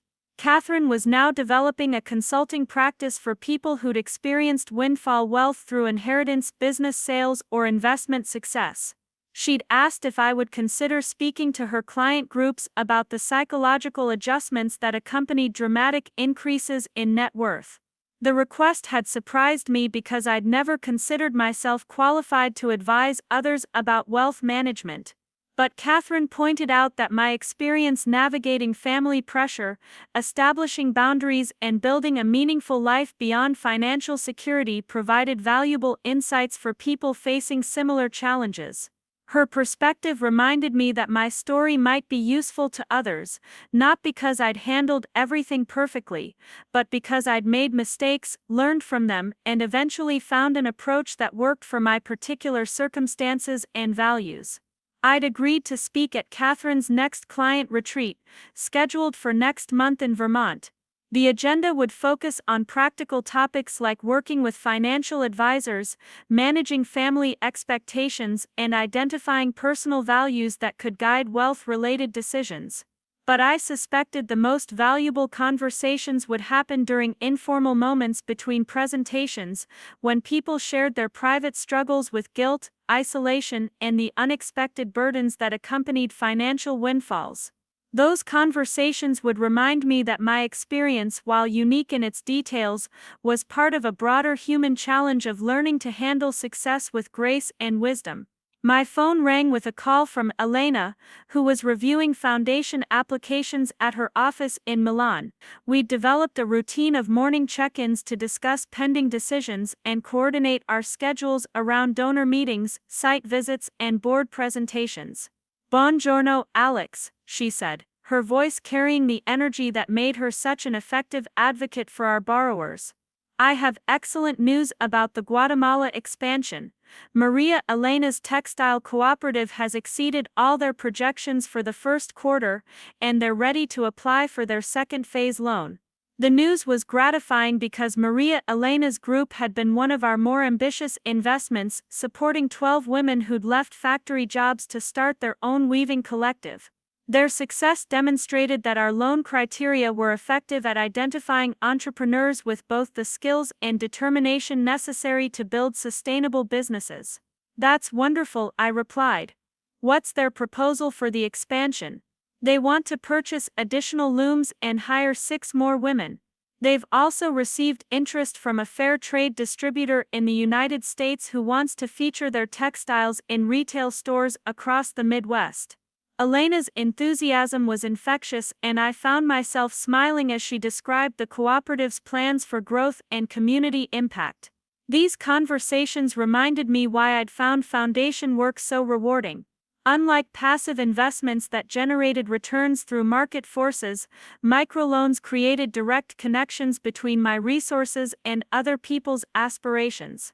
Let's schedule a video call with Maria Elena's team next week, I suggested. I'd like to hear their presentation directly and ask questions about their market research. Perfetto, I'll coordinate with their internet access schedule. The connection in their village is still unreliable, but they've arranged to use the municipal office for important calls. After we finished discussing foundation business, Elena shifted to personal topics. She'd recently become engaged to a fellow Milan native who worked for an environmental consulting firm, and they were planning a wedding celebration that would include friends and colleagues from across Europe. You must come to the wedding, she insisted. Antonio is eager to meet the mysterious American partner who funds our adventures in international development. I'd met Antonio briefly during a foundation board meeting in Milan, and he'd impressed me with his genuine interest in our work and his lack of assumptions about my personal wealth. He'd asked thoughtful questions about microloan impact measurement and community development strategies, treating me as a professional colleague rather than a curiosity to be studied. I'd be honored to attend, I replied. Should I plan to bring a date, or would you prefer me to come alone? Elena laughed. Bring whomever makes you happy. But I should warn you that Antonio's family will probably ask many questions about your romantic life. Italians are very direct about these matters.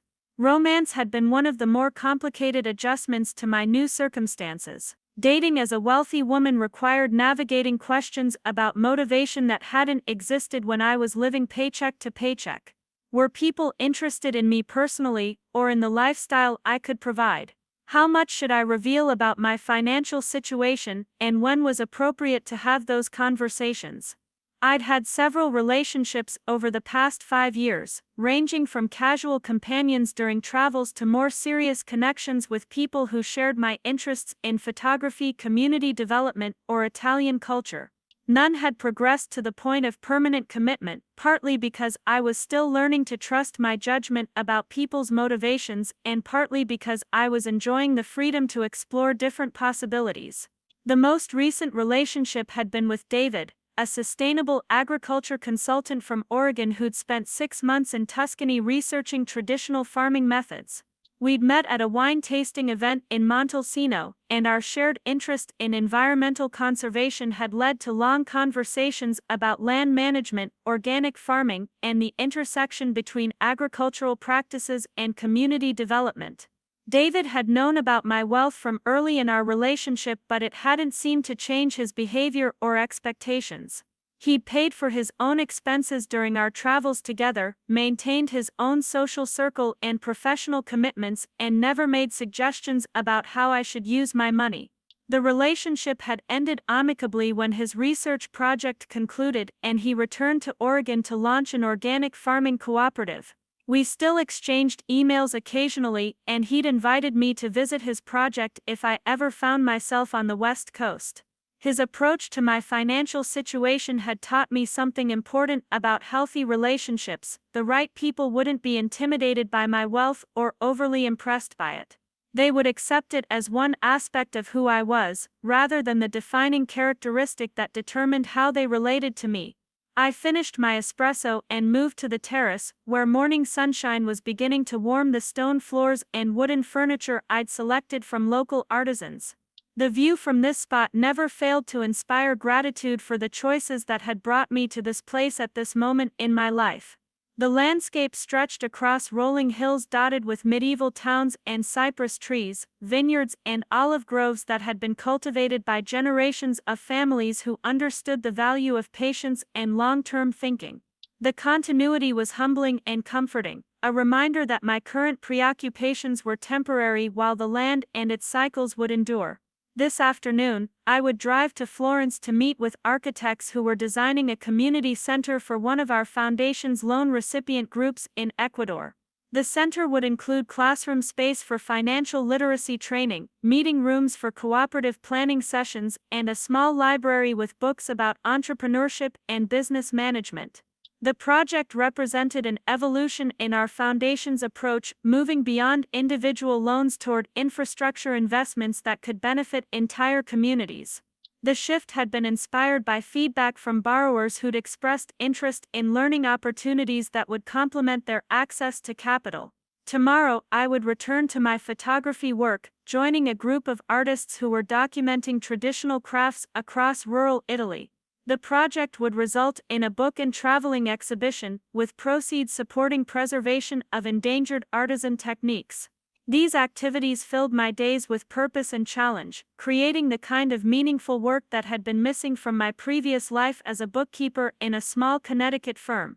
The difference wasn't just about having money to pursue interesting projects, but about having the confidence to believe that my interests and abilities were worth developing seriously. That confidence had been the most valuable gift of Grandpa Tommy's inheritance, though it had taken years for me to fully understand and appreciate it. He'd given me permission to take myself seriously, to pursue ambitious goals, and to make decisions based on my own judgment rather than other people's expectations or limitations. As I prepared for another day in the life I'd built with his gift, I thought about the letter he'd left me and his prediction that I would know how to use wealth wisely. He'd been right about my character, but he'd also been right about the challenges I would face and the strength I would need to overcome them. The money had been important, but the trust he'd placed in me had been transformational. He'd seen something in me that I hadn't yet seen in myself, and his confidence had given me the courage to discover who I could become when freed from the constraints of financial limitation and family expectation. 5 years later, I was still becoming that person, still learning about my capabilities and preferences, still growing into the life his generosity had made possible. And every morning when I woke up in my Tuscan villa, surrounded by beauty and opportunity and meaningful work, I whispered a quiet thank you to the grandfather who'd loved me enough to trust me with both his wealth and his faith in my potential. Up next, you've got 2 more standout stories right on your screen. If this one hit the mark, you won't want to pass these up. Just click and check them out.